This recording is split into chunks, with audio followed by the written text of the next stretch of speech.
Welcome to the show. My name is Luke, and today we are joined by Dylan Harnish. Dylan, welcome to the show. And I know you just got back from training.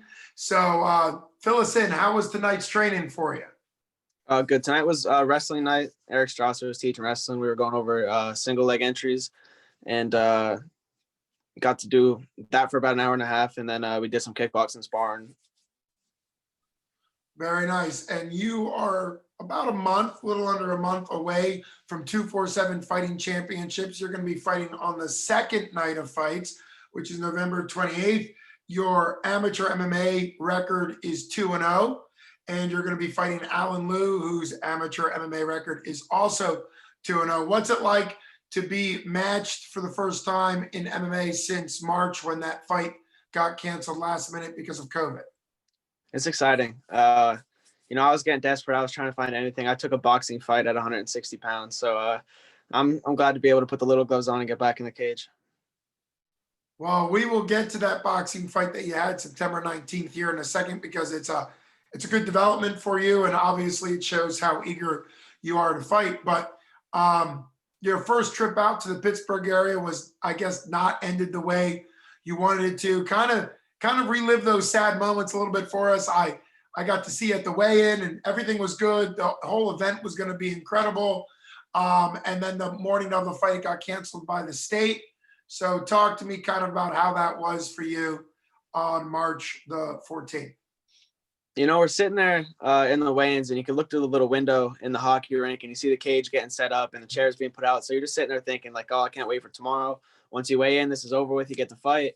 And then around 11 o'clock on Saturday morning, you get a text telling you, hey, no fans. So you got to call my family and friends that were coming in 6 hours already. Some of them already in the car about to leave the house, and tell them that they can't come. So, now when you look back at it, you would kill the fight in front of nobody. But at the time you're like, oh man, like, I really wish people would be here. I wish people could see what I like my performance. But when you look back at it, you take any fight now. But then a couple hours passed by, and then they canceled the fights completely. And I remember after they canceled the fights, me, Eric, and his wife Lauren and Mike, we were driving around. We stopped to get something to eat. And at this time, you didn't know what was going on. You just, it was a lot scarier then than it is now. Yeah. And we were driving around, and we seen like state police cars and like armored vehicles with like the tractors or like the trailers with horses and stuff. And I'm like, man, we're gonna get stuck in Pittsburgh. I'm like, the whole world is really shutting down. We're gonna be stuck here for days, months, who knows? And eventually, we made it home, and a couple months went by, and finally you could get back in the gym, and here we are now. Yeah, it'll be a fun story to tell your kids, 25, 30 years from now. But for now, it's kind of a weird part to live through. But for training, you mentioned getting back into training. What's your current home gym?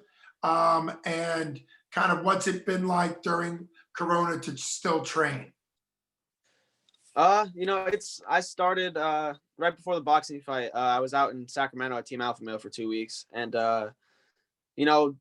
they did everything they could with the Corona stuff. And then finally we were able to open at Midworld Martial Arts, and ran by Eric Strasser. And we've just been hitting the gym 6-7 days a week. Sometimes I'll go to get different looks, like at Team Vicious or Atlas, Pennsylvania. They have a boxing gym. Frank Kane, him and Eric were in my corner for the boxing fight. So I'm just, whoever's open and has bodies, that's where I want to be. But my home gym is Midworld Martial Arts in Bloomsburg, Pennsylvania.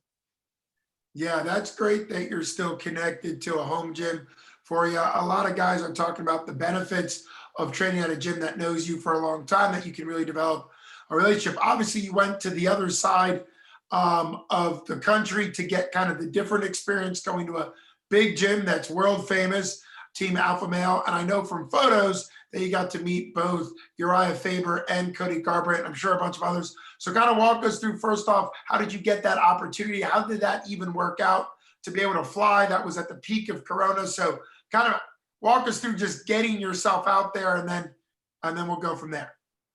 They have a program called Train with Tam. So, you go on the website. There's a guy named Dave. He runs it. He started it with Uriah decades ago. People like Henry Cejudo and stuff did the same program. And, I got in touch with Dave, and I set up dates that I was supposed to be there. And that was the first time I ever flew. So I was a little nervous just jumping on a plane. And flying out to Sacramento by myself. And I'm like, oh man. But once I finally got there, it's, you settle in. I got there at like 10 o'clock West Coast time. I ran to the grocery store real quick. They have a little house on the side of Dave's house, 3 beds and a bathroom and a shower. Um, it was kind of shell shock at first. You get there, the first day it's like, oh my God, here's Uriah, here's Cody, here's Andre Feely. And then after the first day you meet them, you're like, man, they're here doing the same thing I'm doing. So as days went by, you get more comfortable, become accustomed to people. I made a couple friends out there that I stay in contact with now. But it's, I was there for 2 weeks, twice a days, 5 days of the week, only 2 days. It was only one day. But it's just going out there and seeing all these high level athletes and me being able to hold my own and not get completely demolished by high level pros. I knew I was good at this or I wouldn't be doing it. But when I see like the levels and the different levels around me, and then you go out there and you see all the high level pros, and they're not tapping me out, they're not giving me concussions and knocking my head around. I'm holding my own. So that was a real confidence booster coming back home. Yeah, I can imagine that's a huge confidence booster. What was your favorite experience in the gym as far as like a drill, a technique, a sparring, a wrestling, a jujitsu? What was the thing that stands out on the mats the most? Well, on Wednesdays, on wrestling days, it's not really a drill, it's a fun thing, but Uriah runs a dodgeball. He plays dodgeball. So we were out there before wrestling days, and I'm looking around, and I played baseball as a kid and stuff. And I'm looking around at all these high level UFC fighters. I'm like, man, none of these people can throw a ball. And I'm out there whipping balls all around, and they're like, I want this kid on my team, and that's how we became friends with most of the people. And then, but outside of that, they do a lot of, it's a lot of MMA drills, like striking to set up takedowns. It's a wrestle heavy gym. I got into MMA, like Uriah was my favorite fighter when I started watching. So it's, that's why I wanted to go out there. And plus it's a bunch of little people, like 35ers and 45ers and stuff. So getting my size, just different body shapes and different skill sets. But they were a lot of high paced, pedal to the floor the whole time. And there was Cody was doing, he was riding the stationary bike, and he wasn't practicing that day. And we were out practicing, we were doing strikes to set up a takedown. And he was just sitting there watching, and he came out and took his shoes off, came on the mat, and he's like, look, you guys aren't keeping pace. Like people would strike to a takedown, and then they would turn around and lollygag and, wait for the next person to set up. He's like, treat this like a fight. He just wanted the same pace, like no breaks, keep the same pressure, keep the same intensity as you would in a fight. In a fight, if you don't get a takedown, you're not going to turn around and walk away and wait for that person to make their move. So it's just real cool seeing, a UFC champion come out there and give his 2 cents in the situation to a group of people that he's higher than in the rankings and stuff like that. He doesn't need to give his 2 cents, but he just wants to see everybody succeed. So it was real nice. Everybody gives their opinion. They're very welcoming to everybody. So it was just nice to see that kind of stuff, how much of a brotherhood it is there. Everyone there knows each other. So that's real nice. Yeah, that's incredible. And it's also cool that you found, like you said, through Dave, it sounds like there was like a subset of that training program that you entered. You couldn't just walk off the street per se and fly out to Sacramento on your own. It sounds like you had the setup, and that goes for, say the name of it again. How would somebody do it if they were interested in it themselves? It's called Train with Tam. TAM is Team Alpha Male. They have an Instagram. It's on their website. They have like housing and stuff there. And yeah, that's what's the crazy thing. I got there, and I guess Uriah and Dave don't communicate with anybody at the gym. That's the first thing they said at the gym. I get there, I'm like, hey, I'm doing the Train with Tam program. This is my first day. And they're like, oh, let me talk to Uriah. And they're like, Uriah didn't tell us that. And I sat there for 20 minutes waiting for Uriah to pick up the phone to say, hey, Dylan's good to go in. And he's like, you have no idea how many people come in here every day, say, hey, I know Uriah back from high school. He told me to come train. And so they take it pretty serious, but you just got to fill out a form, and, there's contact numbers there you got to talk to. And Sure. I recommend it to everybody. Everyone that's fighting at 35, 45, it was a blast. I can't wait to go back. Yeah, well, and that's a great thing to recognize. I think large teams have to figure out a way to still be accessible to fighters, because you grow from fighters, but also keep people safe and not just take people that might not really know what they're doing or hurt people. And also that goes out to people. If you want to train at a gym that's maybe not Team Alpha Male, contact them. I mean, the worst thing that they can say is no. If you're listening to this and you have a favorite big team or a favorite big camp that you're interested in, contact them through social media. I think people are way more accessible than they used to be, and Yeah, people for on sure. social media all the time. So that's great advice there. What fun, or I don't know if you even did a social thing, but what's something you did on your off time or for fun? I mean, you're out there during a pandemic. California was really hit and they have really strict rules. So did you hang out with the other guys, or kind of what happened there? Well, a week into it, I had a roommate, Cody Zapone. He's from New York, and he was out at or up at TriStar for like 3 months. And then he went back home for a little bit, and then came out to Sacramento. But outside of that, nothing was really open. I went out to eat one or two times, but other than that, I had fun grocery shopping. Like, I went to the gym and I got steaks and chicken and stuff afterwards, and I sat in there and I cooked, and I was at the gym twice a day. And the days that it was just that I only had to go once, I'd go outside and run. The first time I went for a run, it was 107 degrees, and it was when California was on fire still. So breathing was terrible. I woke up the one day and there's ashes all over the car, and I had no idea what it was. I'd never experienced, Yeah.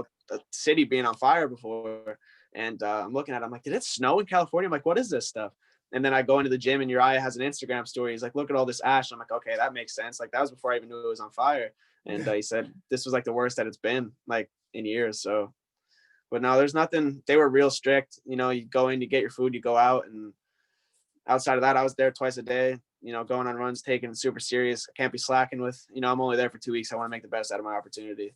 Well, absolutely. That's the level of um, focus you need. Now, speaking of focus, you get back from that gym, and how quickly did you get set up with that boxing fight that you took September 19th?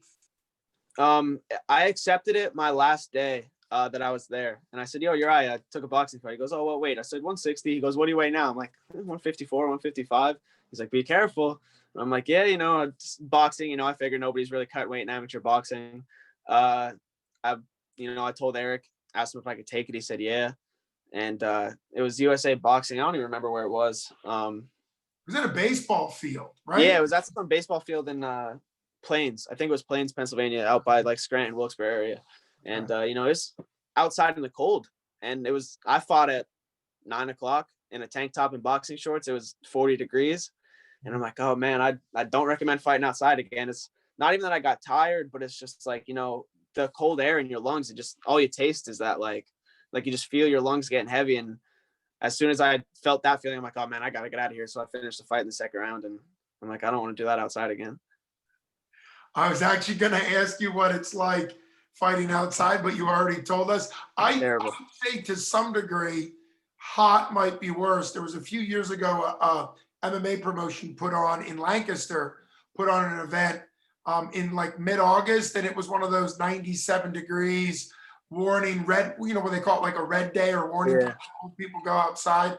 And they ended up having to shorten the rounds on amateur from 2 minutes to 1 minute, Oh and man. on pro from 5 minutes to 3 minutes, because they were afraid. That was like the state making those decisions because they were afraid of people having heat exhaustion, heat stroke, whatever. So you're going to say it might look cool in the photos. It looked really cool for you to be Yeah, outside. it was a nice setup being under the bright lights and stuff. But Yeah. man, fighting it, not like it's not that you're tired, but it's just like you feel breathing is getting harder and harder.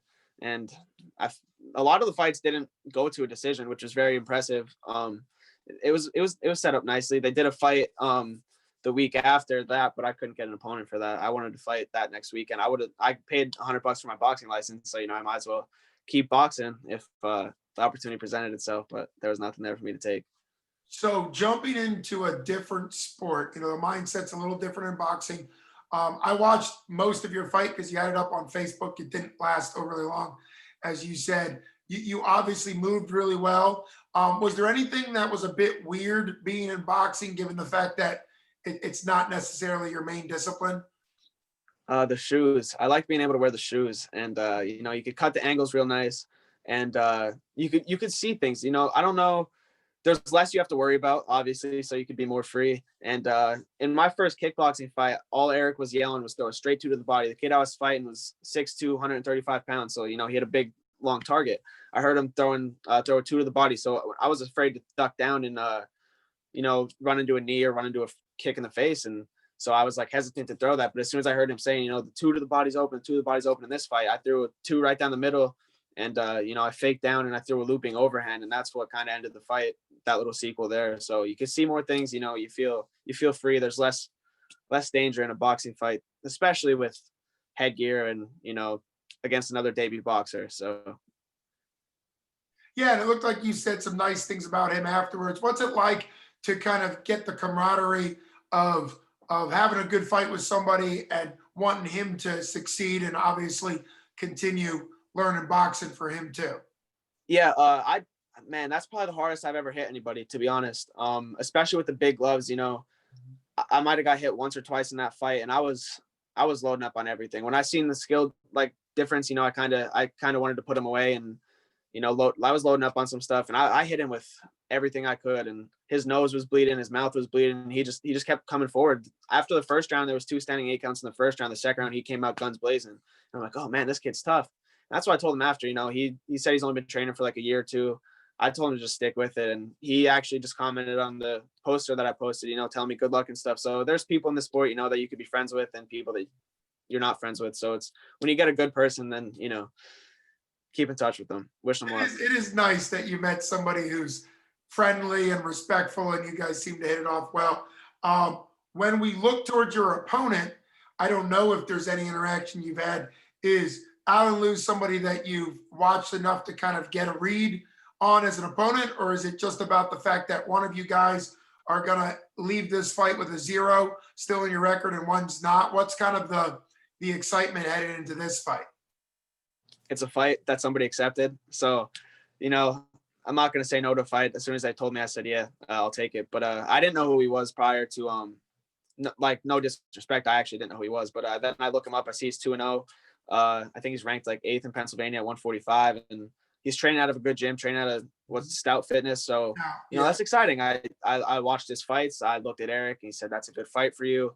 Just a wrestler with a loop and overhand. And I think everyone that's going to fight me is going to want to, take me down and try to hold me down. And it's going to be the same game plan as always, stand up, knock him out. If he gets me down, he leaves his head open for a guillotine. So I could see that being a finish, but I go in there trying to get a finish. So I'm looking for big things after this fight. I have a title fight, hopefully with another promotion sometime after this. So, I just want to get in there and, put him away, and we'll see what the offers are after that fight. It does sound great that you are looking at a title shot. I don't believe this fight is cleared for advanced amateur rules. How excited are you? For people that don't know, to my knowledge, you need 3 amateur fights in Pennsylvania, and after those 3, you have to have at least a 2-1 record. And obviously, you're right there, but you don't have the 3rd fight. How much are you looking forward to advanced amateur rules in Pennsylvania? I'm really excited. You can add head kicks in the kickboxing fights. I landed a lot of head kicks, so that'll be nice to incorporate. No shin guards. I kick pretty hard, so if I'm beating up with calf kicks or kicks to the thigh, I think that's really going to stop a lot of people. And they still hurt with shin guards. They do still hurt with shin guards. And when you look back on my first MMA fight, with like 40 seconds left, I took the kid down, just get some ground time, and I was throwing elbows to the body. And when you look back at it, you're like, man, if there was elbows to the face or there was punches to the face, you're like, this fight probably would have made it out of the first round. So there's things you have to look forward to. And obviously there's caution with you getting taken down and getting punched in the face. But, it's nothing that I'm not ready for. So as soon as this fight's over, first advanced amateur fight they offer me, I'm going to take it. Absolutely, that sounds great. And for people that may not know, you made a big splash in the kickboxing scene. That's how we first met each other back during your kickboxing days. Are how motivated are you to stay in the kickboxing world? Will you continue to take fights through USKA, for example, or are you focusing more on MMA? Whatever's there, if there's a dry spell in MMA, Gary texts me and says, hey, we have a fight for you, I'm going to take it. Mike Bickings, Art of War promoter, he's always offered me, he's always keeping in touch with me. He's working on stuff. Ryan is working on this. I seen Gary has a fight card. He's ready to announce when it is tomorrow at noon. So if that's sometime in between this fight or after this fight, I'll gladly step in there. It's big gloves, shin guards, headgear, probably not going to get hurt. So, kind of whatever's there, boxing, kickboxing, MMA, jiu-jitsu competitions, whatever it is, I'm going to take it. Well, you just ran down, I think, 3 of the better promotions in Pennsylvania. Obviously, Art of War, Mike Bickens. does a great job in the Philadelphia, Lancaster kind of area. And then USKA being focused specifically on kickboxing. It's really necessary, I think, for a lot of people, particularly people that don't come from a kickboxing background and maybe want to practice that, or you who have a lot of kickboxing experience. And then, of course, 247, I think Ryan's doing an incredible job out here. So you're a Pennsylvania kid. Do you eventually kind of want to go into maybe another state to kind of be the the non-state boy, kind of the kid from Pennsylvania coming in? Would you start traveling to enemy territory? I mean, you already are, but I mean, do you think it'll make a difference if you got on a plane for a fight? Kind of talk about that in the future. I don't think it would make any difference. You're going there to do the same thing. You get there a week early. You get to focus. You get to feel the atmosphere. Um, if CFFC offers something that's in New Jersey, that's a travel. Pittsburgh's further than New Jersey for me, so it's a 6-hour drive for me. So, whoever offers a fight, I'm not going to say no to a fight. So wherever it is, if I got to fly, they better be paying for the tickets and stuff to get me and Eric and stuff on the plane. But, no, it's just whatever they offer. I've never turned down a fight. So You just have an incredible attitude, and you've been training since your teenage years. But now that you're, almost 3 MMA fights in, and obviously you trained for an entire other fight that didn't happen. Are you fully on MMA now, as far as you want to keep building that up? I mean, obviously you have some talent, and it's always about talent, but also work, and you got to put both of those together. yeah, obviously I'm going to stick with MMA, but like I said, build up an amateur record. I want to get a couple amateur titles. Eric just opened up the new gym, so I'd like to put a couple belts on the wall. Eventually turn pro, stick with MMA if they offer a pro kickboxing fight or a pro boxing fight, whatever. There's a couple, you just got to take whatever you can get. Strictly MMA, yeah. If I have an MMA fight coming up and I get offered a different fight, then obviously if I'm pro, you can't be risking stuff like that. But strictly MMA, I feel a lot better in there. I feel a lot more comfortable. People would think, you feel safer with the big gloves and the headgear and the shin guards and stuff. But I like having the little gloves on, and there's more risk. So you're more aware, you're kind of more attentive to what's going on. You can't make any mistakes, which makes me feel safer. Because in kickboxing, you can get a little lazy and get stupid because you got big gloves and a headgear on, and then bam, next thing you know, you lost the fight. So with MMA, you can't go in there and make any mistakes, which I really like. I like the pressure. I like the pressure on my shoulders to go in there and compete with the best people around me. So Sure. I mean, that's a great mindset to know. I've announced and been around the boxing and kickboxing world. And one of the things that I think fans, I've actually heard them say is, oh, it's not that dangerous. They're wearing shin guards and headgear. People still get knocked out awfully in kickboxing and boxing, even with headgear and big gloves and shin guards. And I think sometimes, like you pointed out, they even get knocked out more because there's a illusion of protection, an illusion of safety. And obviously, I'm glad they have those protectives, but it's no more safe than MMA. And in fact, as you pointed out, you feel like MMA keeps you on your toes. Now, I did just want to point out, this is a shout out to Bill Algeo. I don't know if you ever bumped into him or met him, but he's a MMA fighter.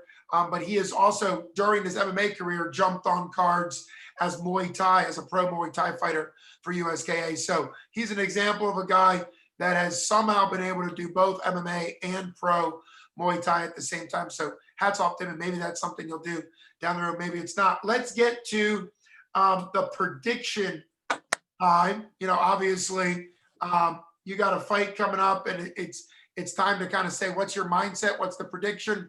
Or at least what are you feeling coming into this fight? I feel, the most ready I have coming into a fight. At the beginning of all this, you're kind of just sitting there waiting and waiting, not knowing when it's going to end. But now, people are putting on shows, and I was able to compete once in front of a limited crowd. So obviously, the more people, the better. I think Ryan messaged me and said 6,000 people fit in this venue. And, I'd love for 6,000 people to be there. I would, because that's 6,000 people that are going to remember me. So I really like to go out there and put on a show. I think he said 700 is the max capacity, but I want to go out there and get a finish, probably second round. My last 2 fights are second round TKOs. So, I'll try to keep that streak going. So that'll be I'll put him away in the second round, whether it's a choke or a knockout. I think we were playing a game today at the gym. We're up against the wall. You have to fight off the wall. And I was defending takedowns from 6, 7, 8 fresh people. 200 pound guy, I defended his takedown, and I feel confident. That's what everybody's going to want to do. They're going to want to take me down. They're going to see my striking and be like, I don't want to stand in front of this kid. And I think after the first round, I'm going to hit him with a jab, hit him with a left hand, and he's going to shoot for a takedown. He's not going to get it, and that's kind of demoralizing. When you can't dictate the pace of the fight, you can't tell where it's going to go. So I think after the first round, he'll probably go to the stool a little bit demoralized, not knowing what to do, and I think I'll be able to put him away in the second round. Well, that's a great game plan to have. And it's also great, you've already shouted them out, but mid-world martial arts, great that they're doing drills that actually connect directly to MMA, doing stuff that gives you confidence and gives you the experience. So I'm really grateful that you came on the show today. For everybody that's listening, please get your tickets. As Dylan said, it's a limited crowd. I believe it's a 15% occupancy crowd because of the rules. It's going to be at the Monroeville Convention Center, which is a massive convention center. As you pointed out, it would fit thousands and thousands of people, but they're going to max it out way under that because of the COVID restrictions. So check out online. That's 247fighting.com to get your tickets. There is an event the Wednesday before Thanksgiving. You're not fighting on that, but if people want to check that out, your fight's going to be the Saturday after Thanksgiving. Thanks so much for coming on the show, Dylan. Thank you.